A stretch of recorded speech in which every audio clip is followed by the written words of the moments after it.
subscribe now and press the bell icon. Never miss an update. Hello student, हैथम academy YouTube channel से मैं हूं मोहसिन रज़ा। आज जो है वो हम डिस्कस करने जा रहे हैं 9th की केमिस्ट्री से। बहुत ही अहम टॉपिक है और ये बहुत कॉन्सेप्चुअल टॉपिक है, relative atomic mass and atomic mass unit. तो इसको आज हम डिस्कस करेंगे। लास्ट लेक्चर में हमने एटॉमिक मास या मास नंबर और एटॉमिक नंबर को डिफाइन किया था। उसमें हमने ये पढ़ा था कि जो एटॉमिक नंबर होता है, एटॉमिक नंबर आपको मैंने बताया था कि जो एटम होता है ये न्यूक्लियस जिसमें प्रोटॉन और आपके पास क्या होते हैं, न्यूट्रॉन्स होते हैं। प्रोटॉन्स और न्यूट्रॉन्स होते हैं, ये एटम का न्यूक्लियस होता है। और हमारे पास ये जो ऑर्बिट्स होते हैं इनमें इलेक्ट्रॉन्स क्या करते हैं, रिवॉल्व करते हैं। तो यहाँ पे इलेक्ट्रॉन्स होते हैं। तो ये जो न्यूक्लियस है, न्यूक्लियस में मौजूद प्रोटॉन और न्यूट्रॉन के जो सम या मजमूए को हमने एटॉमिक मास कहा था या मास नंबर कहा था, और नंबर ऑफ प्रोटॉन्स को हमने क्या कहा था, एटॉमिक नंबर। यानी हमने कहा था कि जो एटॉमिक नंबर होता है, एटॉमिक नंबर, ये क्या है हमारे पास, number of protons in a nucleus, number of protons present in a nucleus. और नेक्स्ट हमने पढ़ा था मास नंबर। तो मास नंबर जो है इसको हमने कैसे डिफाइन किया था, मास नंबर को हमने डिफाइन किया था, ये था sum of neutron and proton. Proton और न्यूट्रॉन के सम को, मजमूए को हमने क्या कहा था, मास नंबर। इसको हमने रिप्रेजेंट किया था, जैसे ये आपको नज़र आ रहा है कि ये कोई एलिमेंट है, उसका जो हमने फर्जी सिंबल m रखा है, और जो उसके ऊपर होता है उसको हम लिखा होता है कॉर्नर पे, टॉप साइड पे, उसको हम कहते हैं कि ये क्या है, इसका एटॉमिक मास है, उसको a से रिप्रेजेंट करते हैं। और ये बॉटम में जो लिखा होता है लेफ्ट साइड पे, ये क्या होता है, एटॉमिक नंबर होता है, और इसको हम रिप्रेजेंट करते हैं z से। आपके पास जो एग्जांपल्स हैं आप उसमें देख सकते हैं जी, कार्बन C612, ऑक्सीजन 816, नाइट्रोजन 714। तो ये आपके पास क्या है, एटॉमिक नंबर, और ये आपके पास क्या है, एटॉमिक मास या मास नंबर। तो ये आपने याद रखना है, एलिमेंट का जो एटॉमिक नंबर है उसको लेफ्ट साइड बॉटम पे हम लिखते हैं, और जो टॉप पे लेफ्ट साइड पे क्या होगा, एटॉमिक मास होगा। तो ये आपने समझा था। आज का जो हमारा टॉपिक है वो ये है कि जो हमारे पास एटॉमिक मास होता है, एटॉमिक मास को हम मेजर कैसे करते हैं। तो इसको समझने के लिए आप एक कॉमन एग्जांपल कंसीडर करें कि जब हम मार्केट में जाते हैं या शॉप पे जाते हैं तो क्या करते हैं हम, मिसाल के तौर पे आपको जो है वो शुगर ख़रीदनी है, चीनी ख़रीदनी है, तो उसमें आप क्या करेंगे, शॉपकीपर को जाके बोलेंगे कि हमें 1 kg जो है वो क्या चाहिए, शुगर चाहिए। तो वो आपको क्या करेगा, 1 kg शुगर जो है उसकी बैलेंस से उसको क्या करके, मेजर करके क्या करेगा, दे देगा। एक जो उसका होता है उसमें हम वो यूज़ करेगा, जो स्टैंडर्ड लिए होते हैं, हमने बाट लिए होते हैं, और दूसरे साइड पे जो आप चीज़ लेने जा रहे हैं उसको मेजर करके वो क्या करेगा, आपको दे देगा। तो इस तरह से हम उसका क्या करते हैं, वो एक रिलेटिव वेट निकालते हैं। मिसाल के तौर पे एक पलड़े में उसने क्या किया, वो 1 kg वाला बाट रखा है, दूसरे पलड़े में उसने क्या किया है, वो 1 kg शुगर डाली है। जब उसका वेट बैलेंस हो जाएगा तो क्या करेगा, वो आपको दे देगा। तो ये हम क्या करते हैं कि जो वेट है हम कैसे मेजर किया, हमने रिलेटिवली क्या किया, उसको मेजर किया। यानी हमारे पास क्या है, कोई स्टैंडर्ड होना चाहिए। क्या होना चाहिए, एक स्टैंडर्ड होना चाहिए। उस स्टैंडर्ड से हम क्या कर सकते हैं, किसी भी चीज़ों को क्या कर सकते हैं, उसकी जो है वो नाप तोल कर सकते हैं, उसकी मेजरमेंट ले सकते हैं। तो इसी तरह आप चीज़ों को या तो गिन के लेते हैं या फिर आप उसकी वेट करके लेते हैं। आप एग्स खरीदने जाएं तो आप उसको दर्जनों के हिसाब से जो है वो क्या करेंगे, खरीदेंगे। तो इसी तरह आप कोई वेट में कोई चीज़ लेके आते हैं तो आप उसका वेट करके बैलेंस के ज़रिए क्या करेंगे, वो लेके आएंगे। तो जब हम एक एलिमेंट के एटॉमिक मास को मेजर करते हैं तो आपने सुना होगा, पढ़ा होगा कि जो एटॉमिक मास होता है या एटम का जो एटॉमिक मास है ये बहुत ही छोटी जो है वो क्या है, एक क्वांटिटी है। इसको मेजर करना जो है वो पॉसिबल नहीं है। तो हम क्या करते हैं, इसको क्या करते हैं, किसी एक स्टैंडर्ड के साथ हमने क्या करना है, कंपैरिजन करना है। तो सिंपली हम ये देखें कि ये जो एटॉमिक मास होता है, चूंकि एटम जो है ये बहुत ही छोटा पार्टिकल है, बहुत ही छोटा पार्टिकल है, कोई भी ऐसा बैलेंस नहीं है जिससे हम क्या कर सकते हैं, किसी एलिमेंट के एटॉमिक मास को मेजर कर सकें। तो फिर इस प्रॉब्लम का जो सॉल्यूशन था वो क्या था कि हम कोई ऐसा तरीका क्या करें, वज़ा करें कि जिसके ज़रिए हम क्या करें, उसके एटॉमिक मास को फाइंड आउट कर सकें। तो उसके लिए फिर जो केमिस्ट थे उन्होंने क्या किया, उन्होंने एक जो है वो एक बैलेंस जो है वो मुतारफ़ कराया, जिसको उन्होंने हाइड्रोजन के साथ क्या करके कंपेयर करके बाकी के एलिमेंट के जो एटॉमिक मासेस हैं वो फाइंड किए या निकाले। तो सबसे पहले जो है वो क्या किया, उन्होंने हाइड्रोजन को एक जो है वो स्टैंडर्ड माना। हाइड्रोजन हम कहते हैं जी, हाइड्रोजन जो है उसका एटॉमिक मास जो है वो 1 होता है, 1 AMU होता है।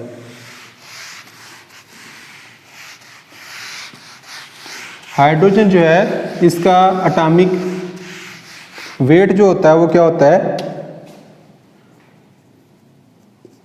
मास ऑफ हाइड्रोजन एटम,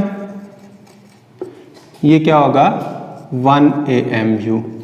तो हम जो बाकी के जो एलिमेंट हैं उनको कैसे फाइंड कर सकते हैं, हम कहते हैं जी जैसे कार्बन है तो इससे कंपेयर करके हम कहेंगे जी कार्बन जो है ये 12 AMU होता है, atomic mass unit, mass of carbon.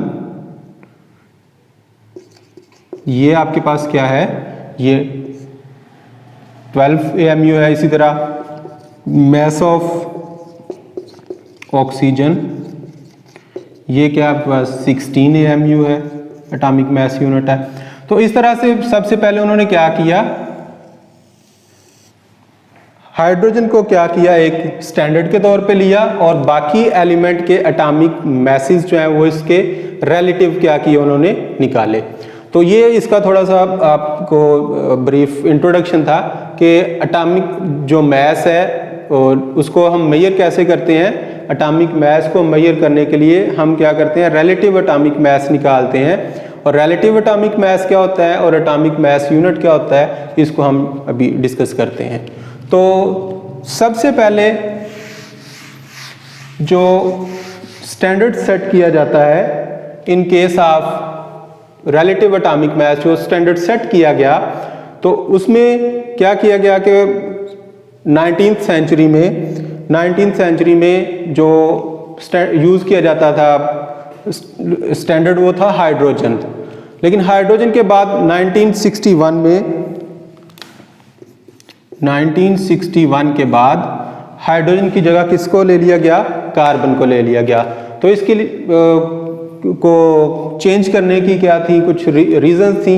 मिसाल के तौर पे हम कौन से एलिमेंट को स्टैंडर्ड माने ताकि बाकियों को उसके साथ कंपेयर करके उनके एटॉमिक मासेस को क्या किया जा सके, निकाला जा सके, फाइंड किया जा सके।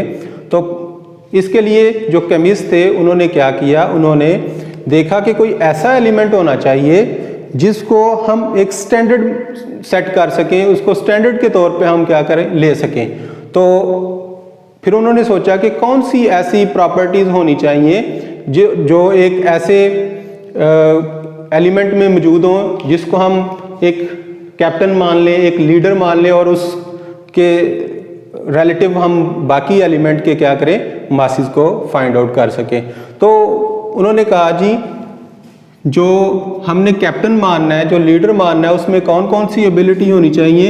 एक तो है वो कि वो अबंडेंस उसकी क्या होनी चाहिए कि अब वो ज़्यादा उसकी अबंडेंस जो है वो क्या होनी चाहिए, ज़्यादा हो, कसरत में पाया जाता हो, अबंडेंटली जो है वो मौजूद हो। और दूसरे नंबर पे क्या है, दूसरे नंबर पे ये है कि उसकी जो रिएक्टिविटी है, आप किसी भी ऐसे बंदे को सरदार या लीडर या कैप्टन नहीं बनाना चाहेंगे कि जो क्या करे, जो बहुत ही शरीफ हो और जो किसी के अच्छे या बुरे मामलात में कोई जो है वो अपना किरदार अदा ना करे। तो ऐसे बंदे को क्या किया जाता है, कभी भी सरदार या कैप्टन या लीडर नहीं मानते। तो उसके लिए फिर वो हम क्या कहते हैं जी, वो क्या होना चाहिए, लीस्ट रिएक्टिव नहीं होना चाहिए। ये नहीं कि इतना शरीफ हो कि कोई भी हो काम हो तो उसको खबर ही ना हो, उसको पता ही ना हो।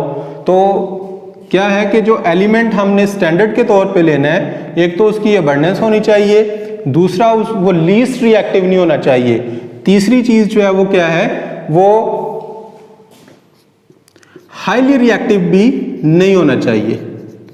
ये नहीं कि हर किसी के साथ वो क्या कहे पंगे लेता रहे, लड़ता रहे, तो ऐसा भी नहीं होना चाहिए। उसका ना तो बहुत ज़्यादा रिएक्टिव हो और ना ही बहुत कम रिएक्टिव हो। और चौथे नंबर पे आइसोटोप जो होते हैं, आइसोटोप्स क्या है, आइसोटोप एलिमेंट के एटम्स जिनके एटॉमिक नंबर सेम हो, ये आपने याद रखना है, एटम्स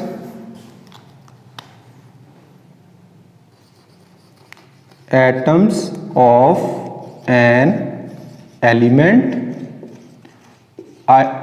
आइसोटोप क्या होता है, atoms of an element having same atomic numbers but different atomic masses।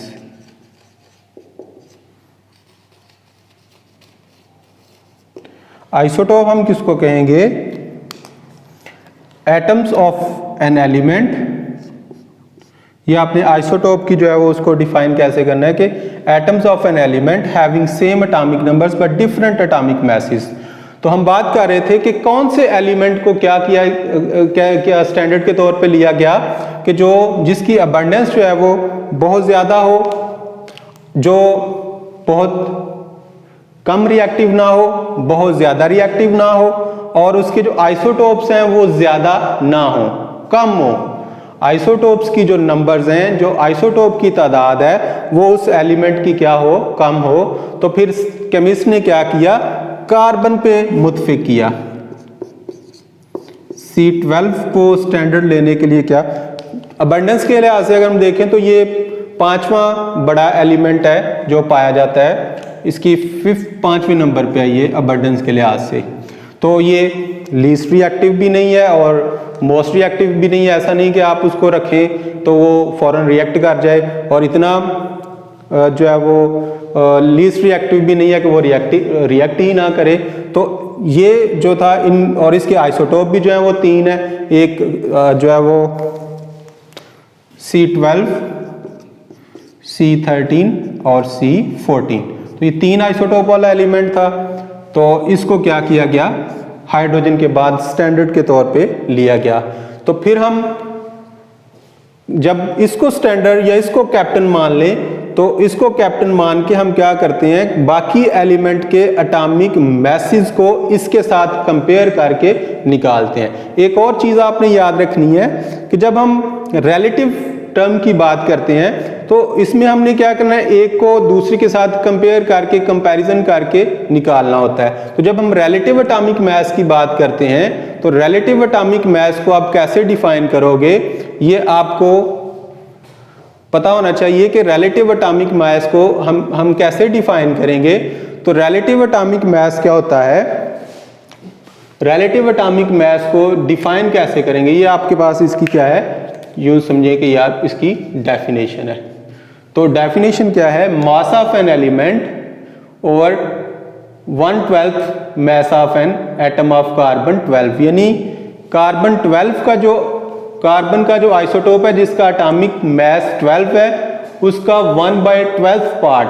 तो इसको आप कैसे डिफाइन करेंगे कि कि relative atomic mass is the ratio of any element, किसी भी एलिमेंट की आप एटॉमिक मैस को, रिलेटिव एटॉमिक मैस को फाइंड करना चाहते हैं तो उसकी क्या है, mass of an element, ratio of the mass of an any element to the 1/12 part of the mass of an carbon atom.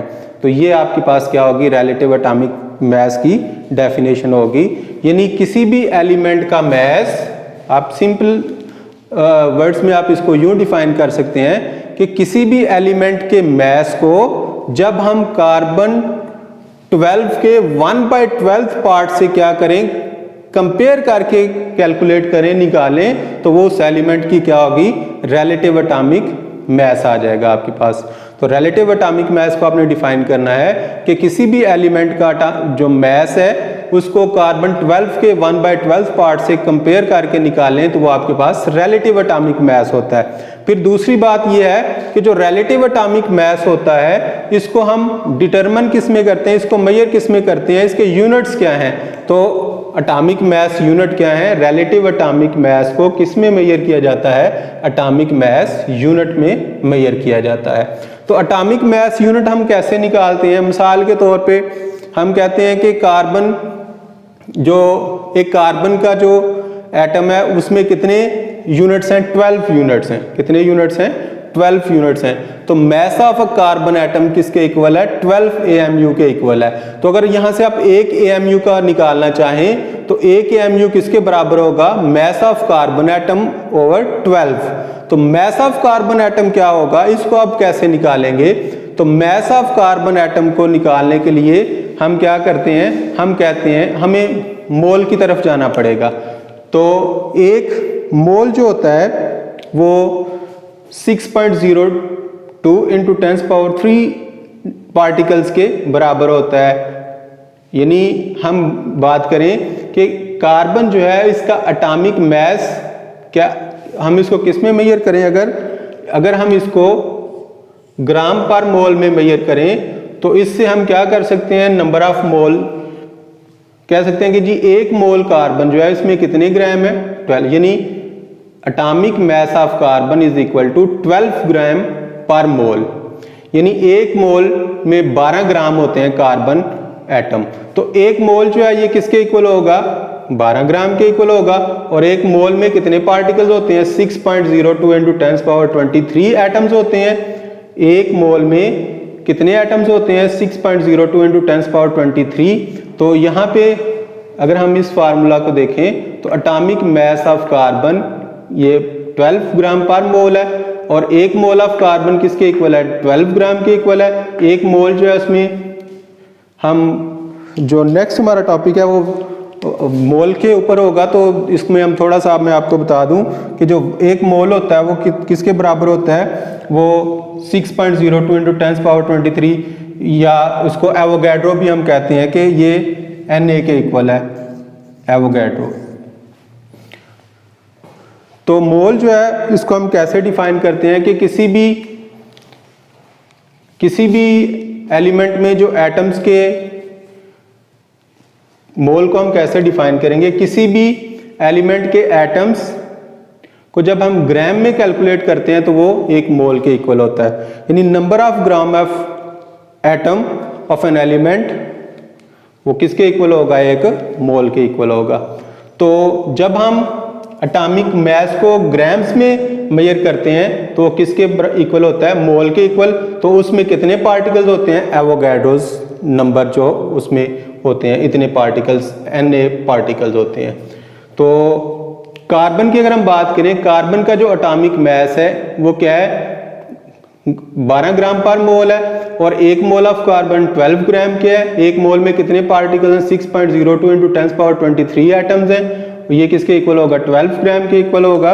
और अगर हम एक एटम निकालना चाहें, ये तो 6.02 × 10⁻23 थे, अगर हम एक एटम का निकालना चाहें तो ये क्या होगा, 12/6.02 × 10⁻23 आ जाएगा। तो ये क्या है, एक कार्बन एटम का मैस है।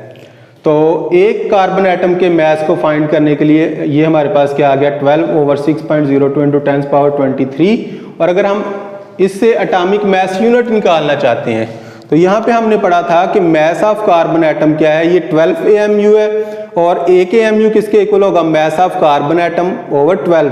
तो हमें मास ऑफ कार्बन एटम का नहीं पता था, तो हमने क्या यहाँ से क्या किया, कार्बन का एटॉमिक एक एटम का मास निकाला, कार्बन के एक एटम का मास लिया हमने, इसको हम यहाँ पे पुट करेंगे तो ये आपके पास क्या आ जाएगा, सपोज ये AMU है, मास ऑफ कार्बन एटम आ गया हमारे पास, ये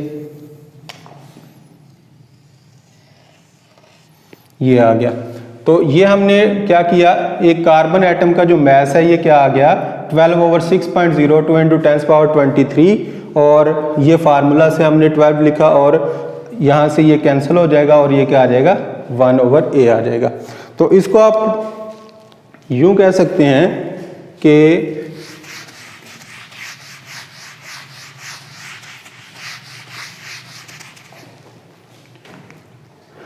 आपके पास AMU जो है atomic mass unit is equal to mass of carbon atom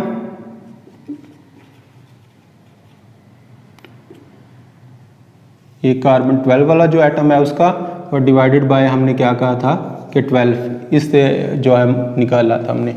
तो इसमें मास ऑफ कार्बन एटम क्या होता है, मास ऑफ कार्बन एटम जो है ये हमने निकाला है कि एक जो एटॉमिक मास है वो 12 ग्राम पर मोल है और एक मोल जो होगा वो यानी उसमें कितने ग्राम है, एक मोल कार्बन में कितने ग्राम होंगे 12 ग्राम होंगे और एक मोल में कितने पार्टिकल होते हैं 6.02 × 10⁻23 एवोगैड्रोस पार्टिकल्स होते हैं और वो किसके इक्वल है 12 ग्राम के इक्वल है। और अगर हम एक एटम का निकालना चाहें तो ये 6.02 × 10⁻23 वहां पे जाके क्या होगा डिवाइड हो जाएगा, तो ये हमारे पास एक एटम ऑफ कार्बन का जो मास है वो आ जाएगा। तो वो मास हम यहाँ पे पुट करें तो आपके पास क्या आएगा, आपके पास आएगा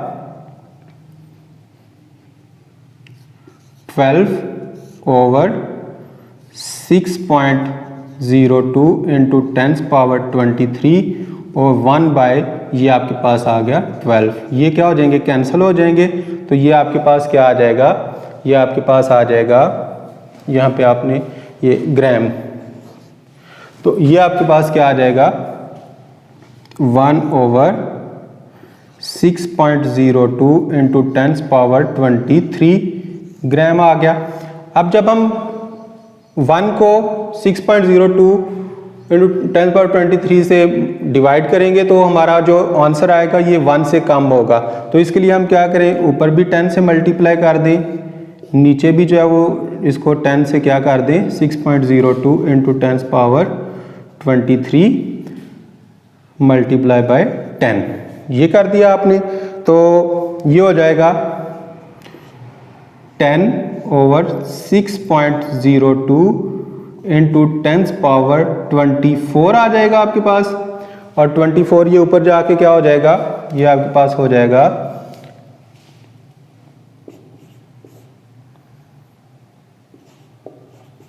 इसको आप करें तो ये आपके पास आंसर आ जाएगा 1.66।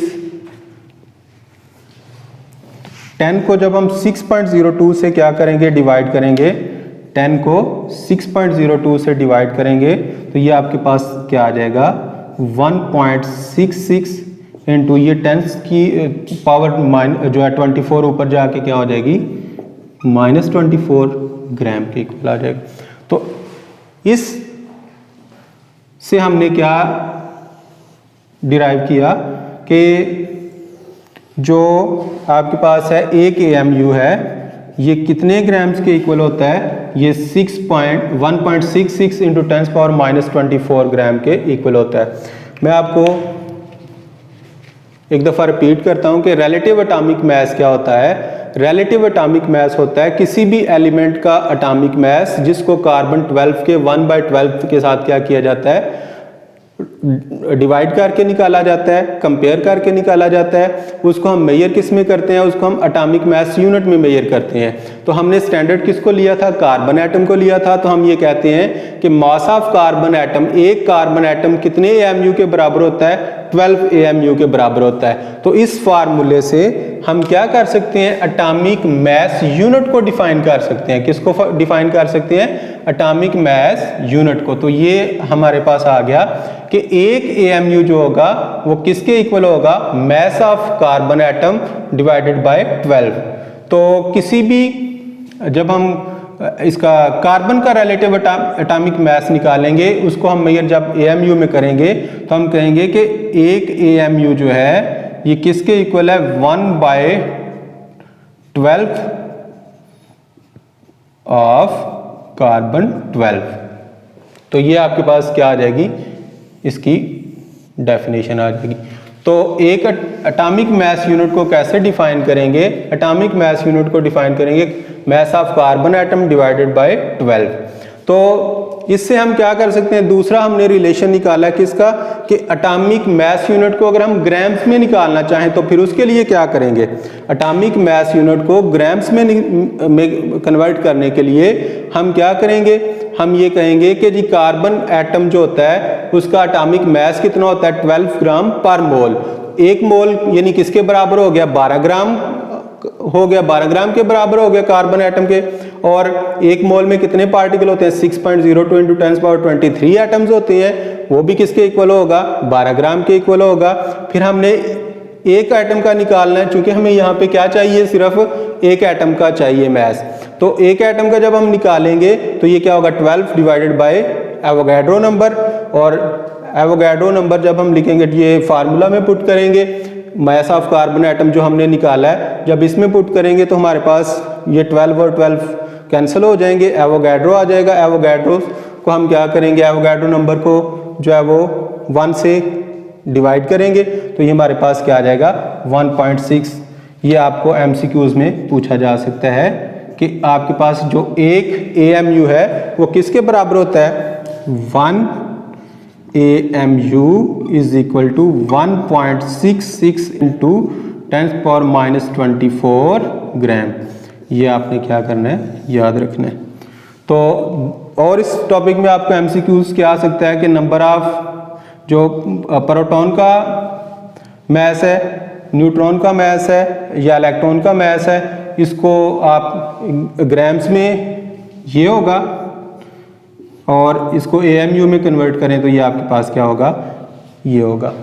तो इसको आप क्या कर सकते हैं, एटॉमिक मास यूनिट में कन्वर्ट, ग्रामों में से किस में कन्वर्ट करते हैं, एटॉमिक मास यूनिट में, या एटॉमिक मास यूनिट से ग्राम्स में क्या कर सकते हैं, कन्वर्ट कर सकते हैं। तो ये आपको प्रोटॉन का मास पूछा जा सकता है कि what is the mass of proton in AMU। तो ये आपने क्या करना है, फिगर याद रखने हैं। तो ये आज का टॉपिक था जिसमें हमने रिलेटिव एटॉमिक मास और एटॉमिक मास यूनिट को जो है वो स्टडी किया है।